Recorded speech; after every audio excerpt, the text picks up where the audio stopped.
Olá, sejam bem-vindos a mais um Cassete Estragada. E no episódio de hoje, como sempre, está aqui o meu colega Álvaro Cunha do Sem Bilhete. Já é mais um episódio. Obrigado, Adriano, por me apresentares. E hoje também trazemos alguém connosco, não é? Exatamente, Ruben do Cenas Awesome. Ia chamando Sem Bilhete, desculpa, Ruben. Ei, está tudo bem? O tema que decidimos hoje é Bleach. Lexívia.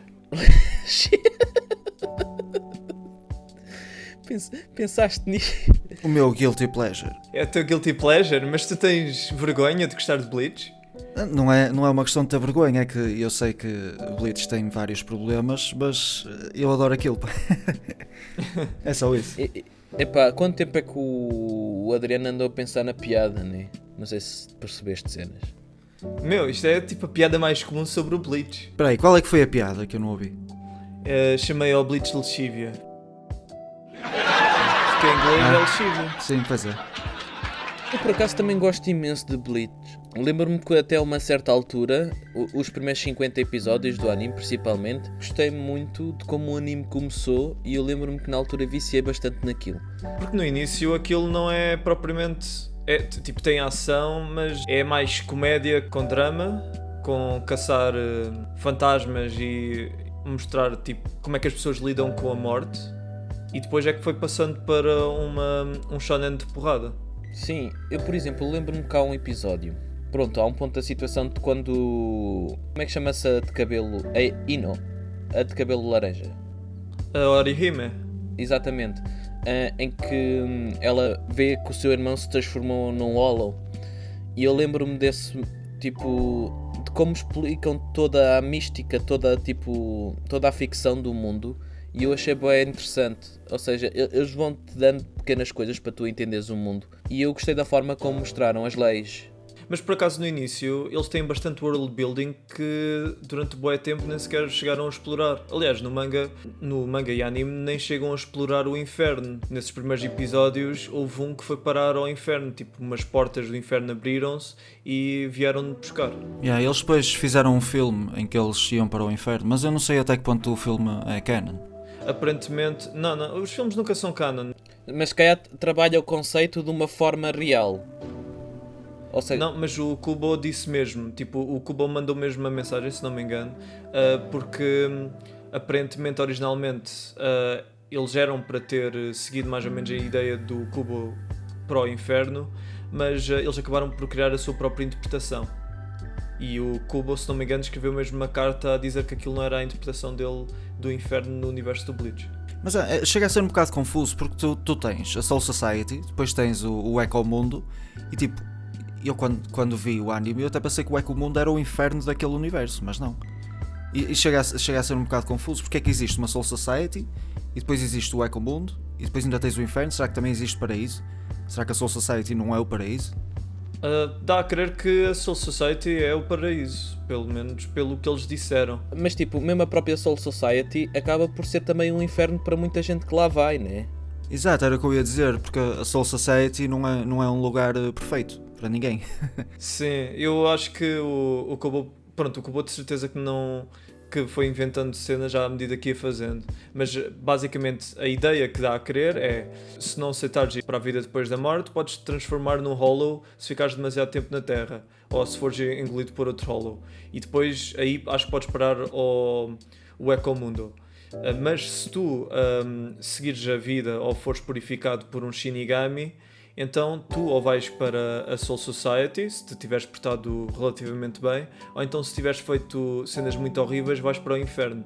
Então é assim, se tu te portares mal, vais para o Ecomundo. Se te portares bem, vais viver na pobreza para toda a eternidade.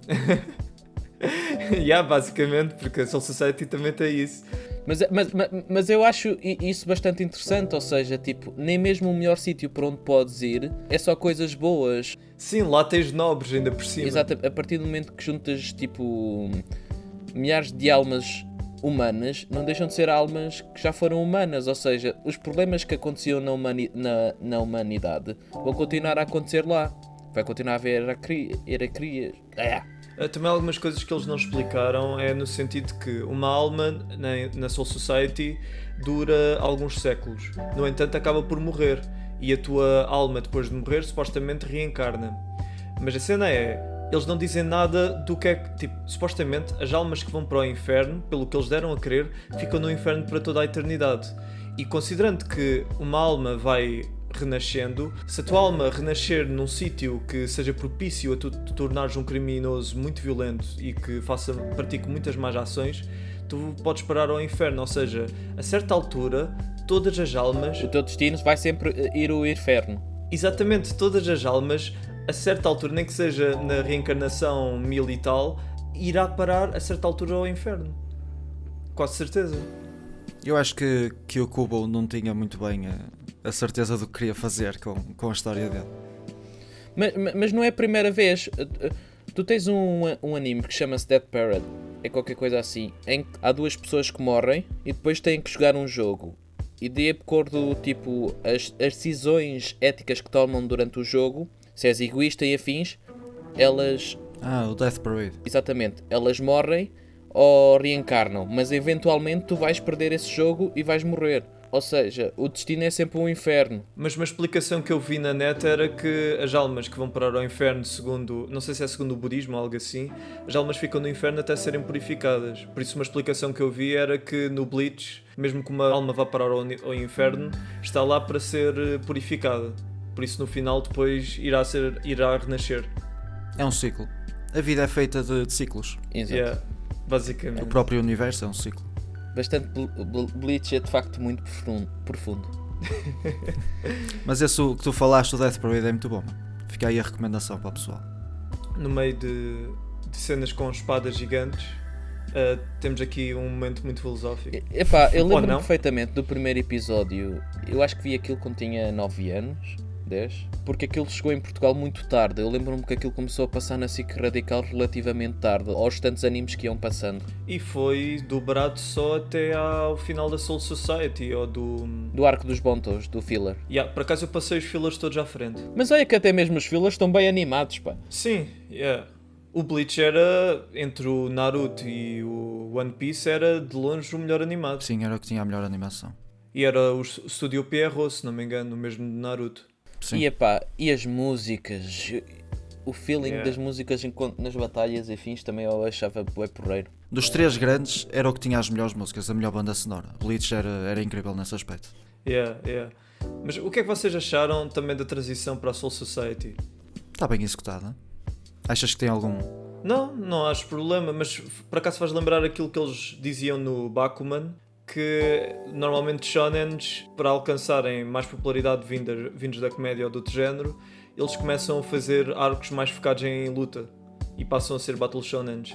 Mas o Bleach sempre teve esse, mesmo antes de irem para a Soul Society, sempre teve esse elemento de batalha. Se calhar não tinhas tanto porque ele lá estava a construir o mundo. Yeah. Então não podia estar constantemente em porrada, em cenas de porrada.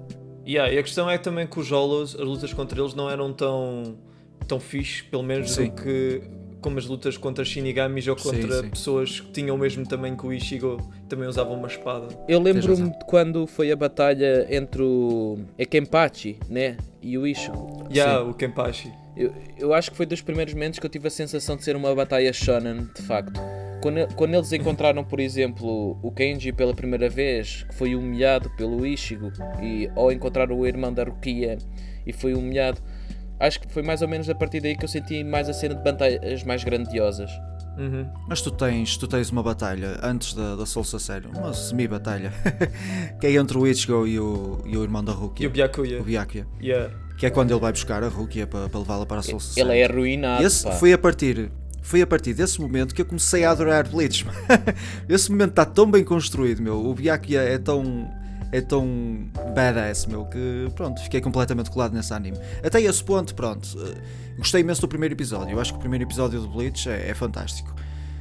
Mas depois meio que fica ali na mediocridade, estás a ver? Mas a partir do momento que o Byakuya aparece, o anime parece que entrou numa cena completamente diferente. Parece que elevou imenso a qualidade no geral. Lembram-se do primeiro episódio, que eu lembro-me de ver o primeiro episódio e ter tipo uma alma que o Ichigo protegia logo no início? Que eu pensava que ia ter mais destaque e depois Sim. nunca mais foi falada. Ah, A rapariga. E a rapariga, eu pensei que ia haver toda uma mística entre eles os dois e não. Puf, desapareceu. Olha, um personagem dessa parte que também desapareceu foi o Grande Fisher, que tinha morto a mãe do Ichigo e no final, tipo, ele ainda apareceu nessa fase. Mas ele eliminou o Ichigo. O Ichigo acabou com ele, não. Não, o Ichigo derrotou. Não, ele derrotou e derrotou mais ou menos, mas supostamente o Grande Fisher não tinha mostrado o poder total dele, que ele já tinha cenas meio a arrancar. E depois ele voltou a aparecer depois da Soul Society, só que nem sequer foi para lutar contra o Ichigo. Foi logo morto pelo pai do Ichigo. E foi tipo no instante. Pronto. E ficou concluída a história dele. Então? Mas é um final um pouco anticlimático para ele, porque ainda por cima, tipo o arco dele, acho que é Memórias da Chuva, acho que era o nome desse arco. É tipo um mini arco que é ainda nessa fase do Bleach antes da Soul Society. Esse arco foi o melhor arco dessa fase, eu diria. Também estou a lembrar-me agora e também acho que gostei bastante. E acho que havia alguns fãs que, tipo, quando eu entrei em Bleach, foi mais ou menos pouco depois da derrota de um certo vilão. Pá, isto spoilers para quem está a ver, mas o vilão chama-se Aizen, já agora. Pois, só começaste a ver aí? Ei. Eu comecei a ver mais ou menos quando o anime estava nessa parte, mas eu não comecei a ver a partir daí. Eu comecei a ver desde o início. Tu é a falar mais ou menos do ano. Eu percebi.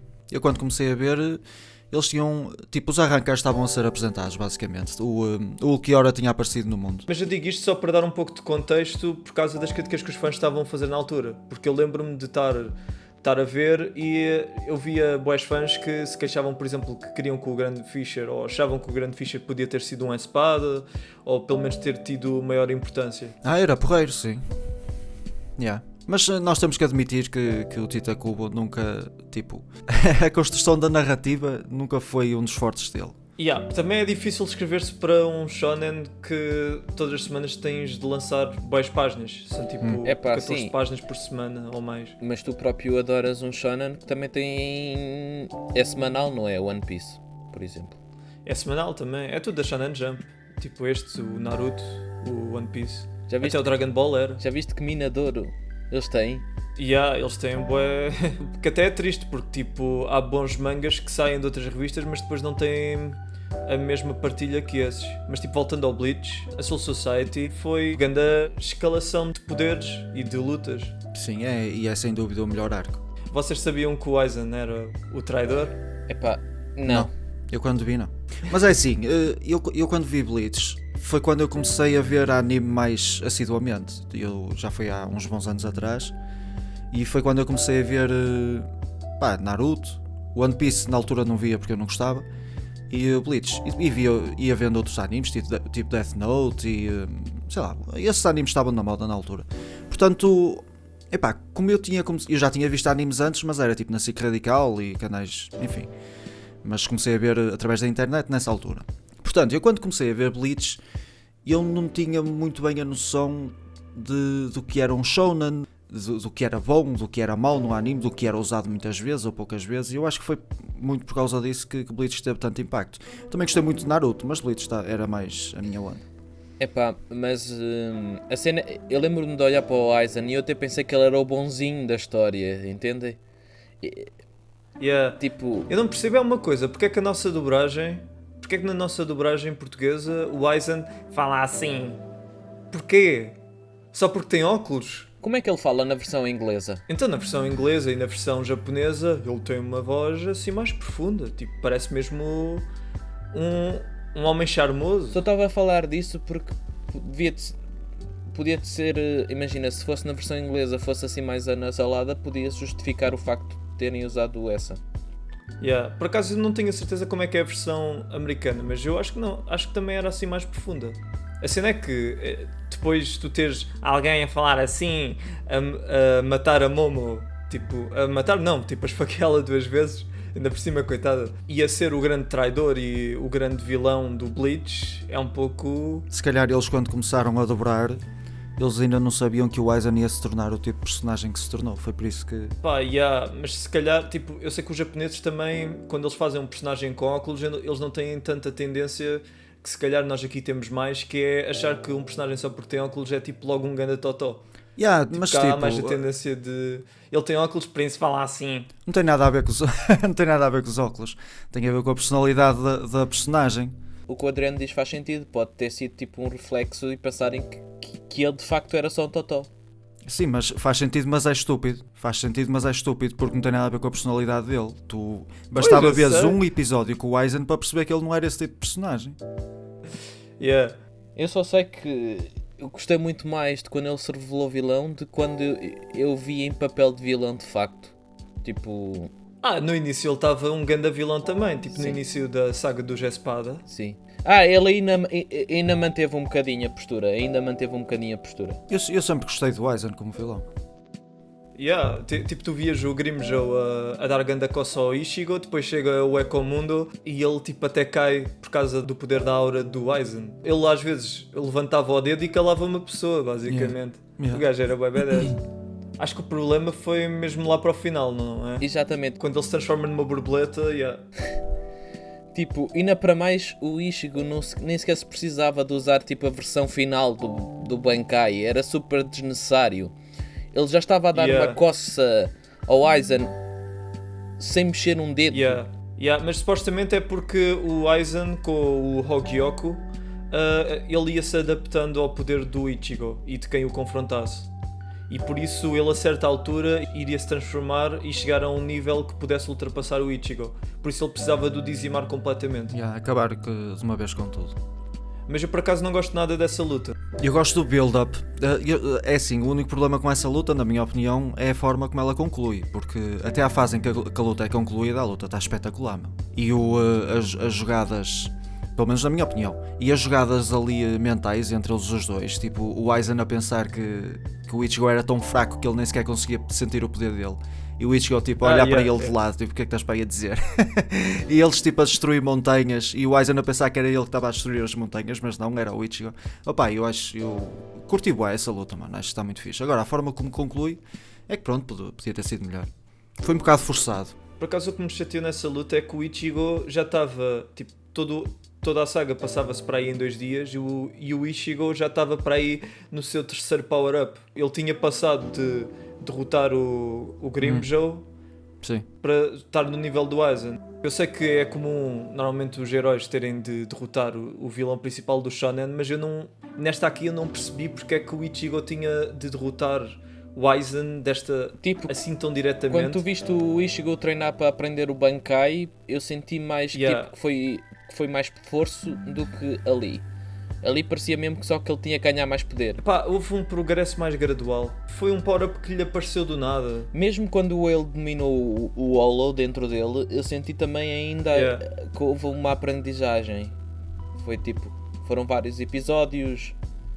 Ele próprio ainda, quando conseguiu controlar o Hollow dentro dele, ele só conseguiu usar aquilo durante 1 minuto e não tipo mais que isso.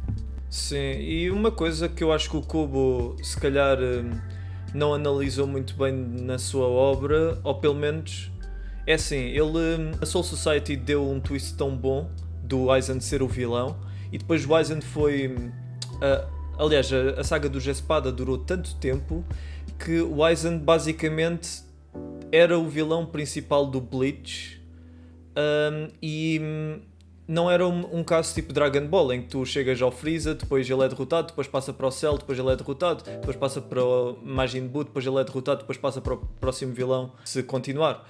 Tipo, no Bleach, qualquer vilão que aparecesse depois do Aizen, que foi o que aconteceu, pareceria mais supérfluo. Por isso, acho que é bem comum chegar-se a um fã de Bleach que diz que parou de ver depois da derrota do Aizen, porque aquilo parece mesmo um final, não é? Mas nós já falámos sobre isto e quando tu me contaste o vilão seguinte ao Aizen, o vilão principal da história, O Yubabak, o líder dos Quincy. imagina, eu não estava à espera que a Zanpakuto dele, tipo, sempre que eu via...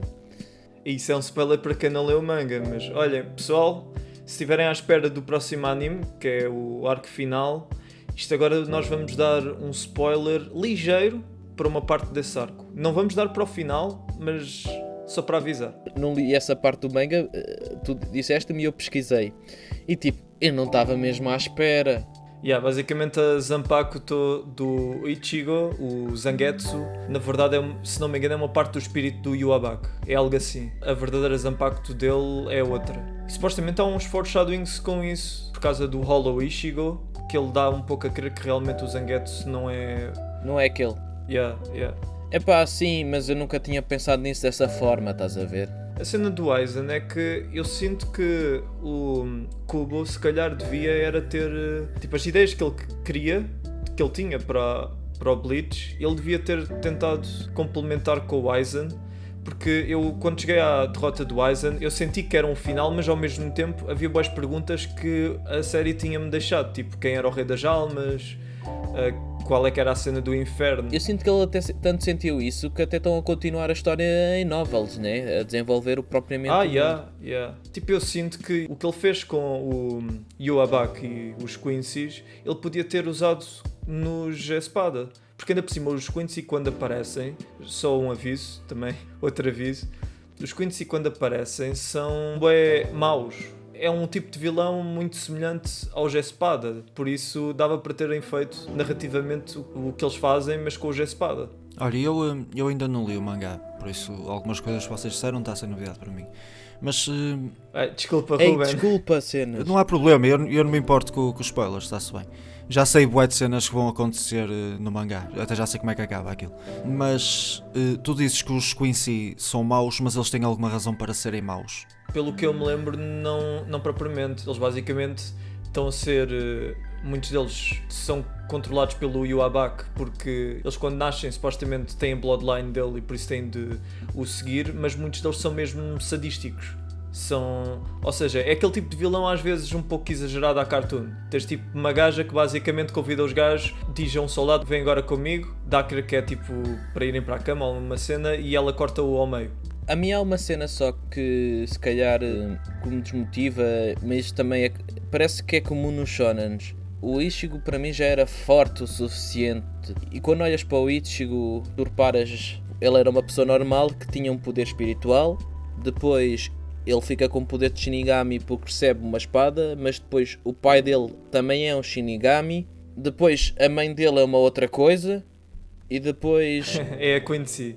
E depois, enquanto esteve grávida, foi atacada por um Hollow e passou poderes de Hollow para o bebê que estava dentro. Depois ele próprio desenvolve uma habilidade especial que é o Full Bring. Ele é um pouco de tudo, basicamente. Todos os poderes que andam à volta do Bleach se centram no Ichigo. E tipo, isso acaba por estragar um bocadinho o feeling de alguém que tem que lutar e treinar para desenvolver a sua habilidade. Mas isso é um problema de vários shonens. Tipo, geralmente, na maior parte dos shonens, o protagonista só é o protagonista porque é especial de alguma forma. Todos. Todos eles. Sim, e todos os shonens. Infelizmente. É muito raro não ver isso. Epá, a cena é mesmo eles tipo no início começam como uma coisa e depois a meio da história já te dizem que eles afinal nasceram grandes. Também quando começam, acho que o caso do Ichigo ainda foi pior do que o do Naruto ou do One Piece, porque o Ichigo aglomerou o poder de todas as fações. Tudo o que podes ser no Bleach, ele tem. Por exemplo, o Naruto também eu sinto que sofre muito deste problema. O Luffy no One Piece, epá, eu ainda não vi muito para a frente. O Luffy até é capaz de ser o mais bem O mais equilibrado, normal. Porque ele recebe uma fruta que não é das melhores frutas que andam por ali. E só através do treino dele é que ele consegue realmente evoluir os poderes dele. Portanto, no caso do Luffy é um bocado diferente. Mas mesmo assim ele recebe uma fruta, não é? Mas eu estou a ficar com uma preocupação. Tipo, no One Piece o meu problema não é o facto da fruta, dele ter comido a fruta. É o Uma coisa Aki. que me está a dar preocupação. Não, eu até curto do Aki porque faz com que tu não precises de comer uma fruta para ficares overpower. Assim o Shanks ter ficado chocado no início do Luffy ter comido uma fruta faz mais sentido. Eu acho que o que me mete mais preocupação é se lá para o final da história todas as pessoas importantes do One Piece que mudam tudo forem pessoas com o nome D, porque aqui assim transforma-se numa D-Master Race. Sim. Estás a ver? Então, yeah. Porque em vez de basicamente é o destino de D, se tu nasces com sangue D, tu basicamente és especial. E isso torna, sim, Epá, mas torna o Luffy especial. até agora eu sinto que é o mais equilibrado de todos. E o One Piece está longe de terminar, né? Não, Acho que está mais perto do que longe. Quer dizer, está mais perto do fim do que do início. Mas está longe. Mas daqui a 10 anos já terá acabado. Se calhar daqui a 5 acaba. Olha, mas acredito que vai acabar antes que Hunter x Hunter ou Berserk. Yeah, provavelmente. Mas vamos falar de Bleach. Yeah. Sim. E é isso que me chateia muito, que é a forma como o Ichigo se centra em nível de poder. E ele às vezes também meio que fica perdido na narrativa, porque enquanto que tu noutros shonens tens protagonistas que têm os seus sonhos e querem nos seguir, no Bleach tu tens uma cena que no início até é porreira, que é ele não tem propriamente motivações para além de ter uma vida e de tipo... E de que é proteger a família. Isso continua até ao fim. Mas em algumas partes da narrativa ele acaba por ficar uma beca perdido no meio do plot. Sim. Tipo, por exemplo, quando ele foi lutar contra o Aizen, eu não senti que aquilo era mais pessoal do que quando ele estava a lutar contra o Grimmjow ou contra o Ulquiorra. Aliás, eu senti que havia maior build-up quando ele foi lutar contra o Byakuya ou contra o Ulquiorra do que quando ele foi lutar contra o Aizen. O Ichigo é um protagonista passivo. Tipo, as cenas acontecem e ele reage. É só isto. Sim, e tipo, isso não é um problema propriamente, mas é muito fácil uma história Se perder. Deixar o seu personagem perder-se se ele for muito passivo. Agora, o que poderia ter acontecido com o Ichigo era tipo ele começar com essa mentalidade, o ai tal, eu só quero proteger os meus amigos e família, mais. e depois ir desenvolvendo, tipo, opá, não sei, arranjar alguma coisa que o leve a querer ficar mais forte sem ser o proteger a família. Epá, eu lembro-me, nós descobrimos que o pai do Ichigo é um Shinigami no momento em que ele encontra-se com o Uraki, não é? Foi anticlimático. Exato. E depois, mais para a frente, tu não sabes que ele é um Shinigami e tu não sabes tipo mais nada. Depois, mais para a frente, ele aparece frente ao Ichigo e diz: depois falamos. E eu fico tipo: mas quando é que vamos saber mais de ti? E tipo, depois é outra cena, o Ichigo descobre que o pai dele é Shinigami e tipo, não diz nada. É como se já soubesse a vida toda. Yeah.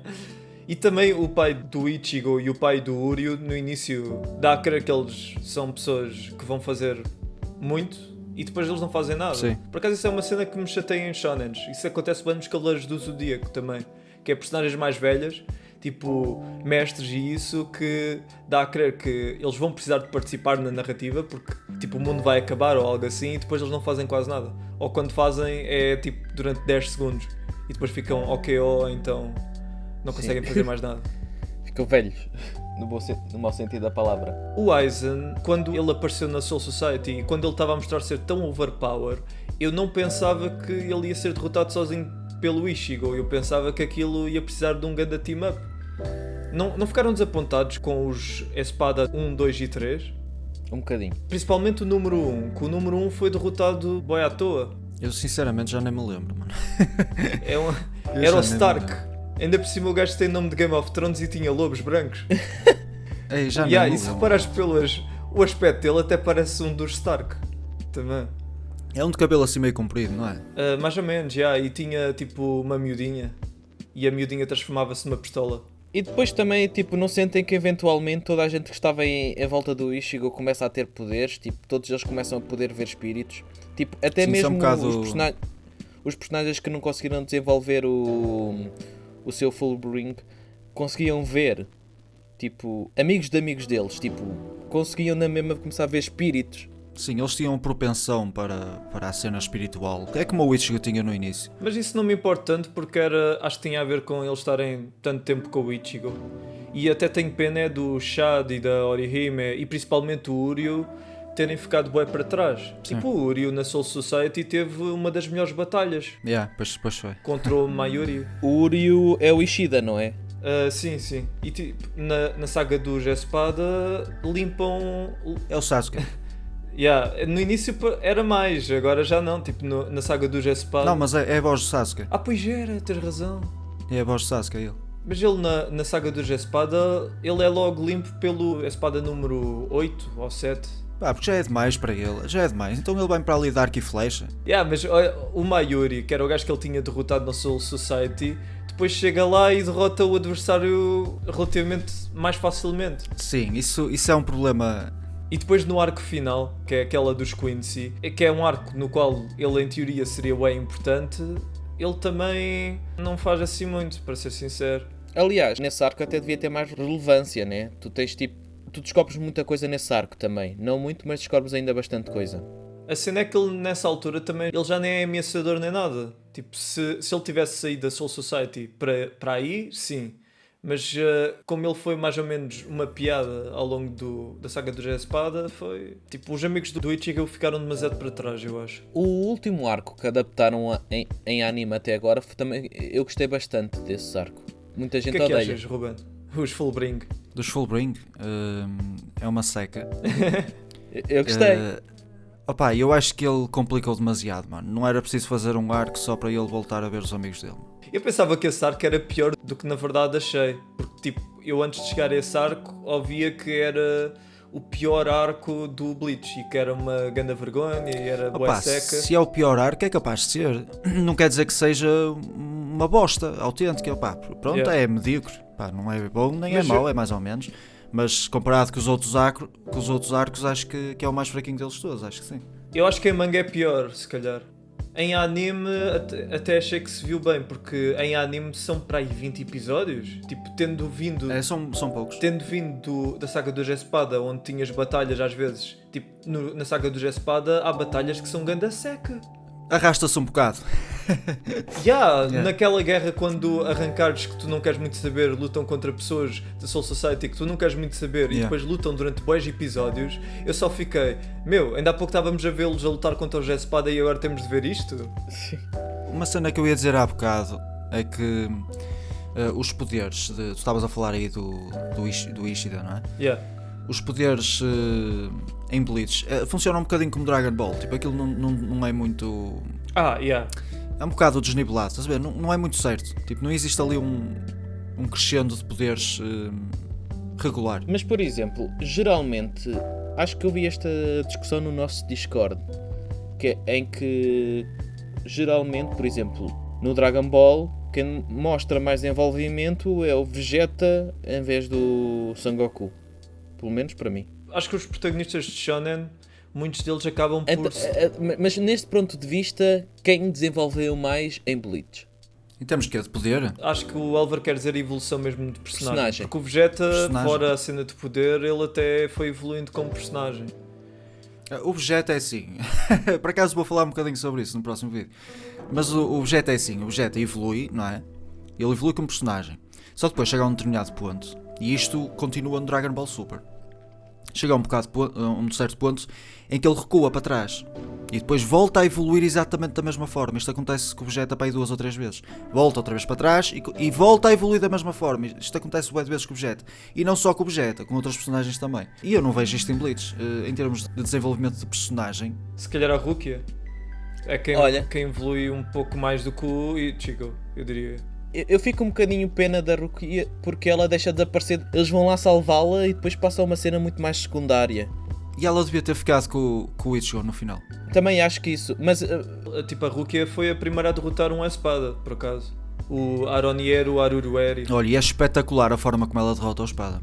E já agora, eu não vou dizer demasiado do que ela faz no arco final, mas ela também derrota lá um gajo que é um big shot. Atenção que é uma coisa, assim, eu também acho que tipo, fazia sentido o Ichigo ficar com a Rukia, mas tipo, o Renji precisa...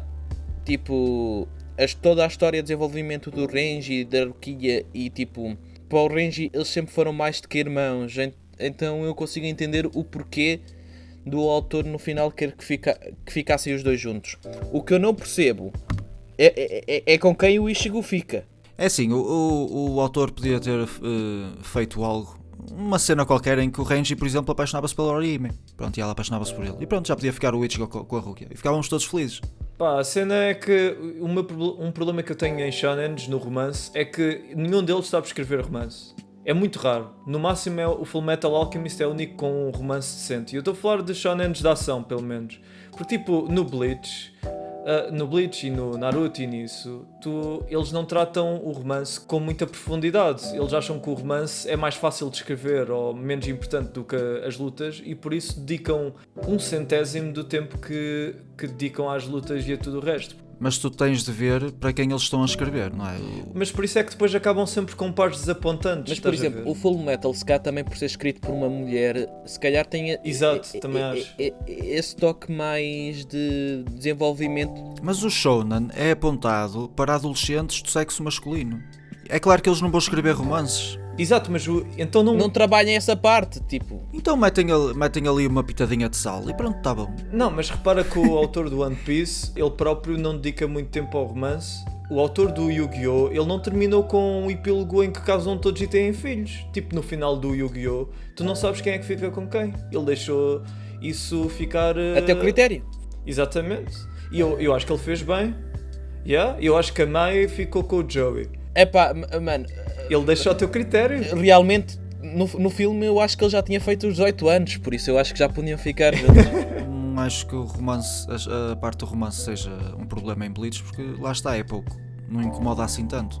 O facto de eles acabarem, tipo o Ichigo com o Orihime e a Rukia com o Renji, opá, não vejo problema nenhum, é só um bonusito. E é assim, se ele algum dia quiser continuar a história de Bleach com os filhos deles, ele tem que dizer quem é que ficou com quem, não é? Yeah, mas lá está, o último capítulo de uma história normalmente deve ser aquilo que seja um pouco sobre o que é que a história era. Ao eles acabarem, tantos shonens, com um epílogo em que casaram todos e têm filhos, dá quase a crer que aquela vertente era importante. Estás a ver? Sim. Para mim, mais valia eles deixarem ao nosso critério do que tentarem fazer algo que ainda por cima se torna depois sempre controverso entre os fãs. Tipo, acho que até no Japão não houve malta tipo a ameaçar o Kubo por causa dos pares. Ai, não sei. Ou isso foi no Naruto. Nem sei. As únicas ameaças que eu conheço é com o Evangelion.